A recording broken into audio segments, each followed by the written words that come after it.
Hi, my name is Heidi. My name's Haley. I'm Courtney, and I placed 5 years ago. I placed just under 3 years ago. I placed my little girl for adoption 8 years ago. Usually I bring it up really casual. I'll just be like, did I tell you I had a baby? That's usually what I say. Did I tell you I had a baby? Because I do forget who I've told. I forget who knows and who doesn't. So I'm like, do you know I placed a child?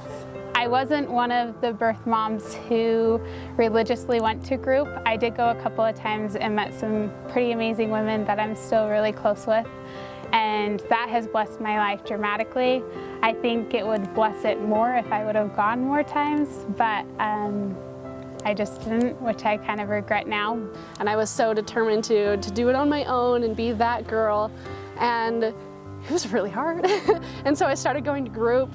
I went to group in high school when I was pregnant, and went all through my pregnancy and after.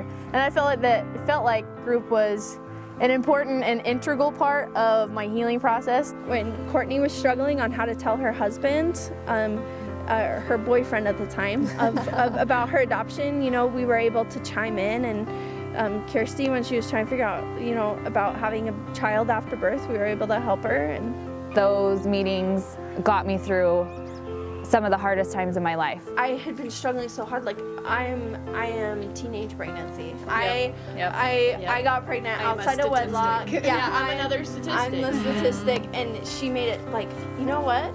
You made a mistake to get pregnant, but your child is not a mistake. And what you chose to do is not a mistake. It's true. I've had such horrible experiences, like confiding in people and telling them my story of being a birth mom, and it's nice to go somewhere where you know you're not going to be judged harshly for that. Yeah.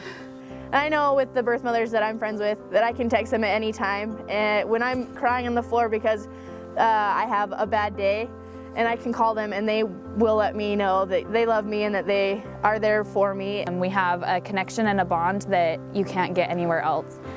It's amazing. It's amazing to have a friend who really can relate to just about every feeling that you're going through with adoption because they've gone through it as well.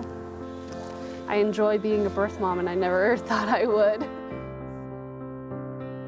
After I placed, I always knew that I wanted to connect birth moms somehow, but I didn't know how I was going to do that. And it took me 6 years to finally open up and start sharing my story.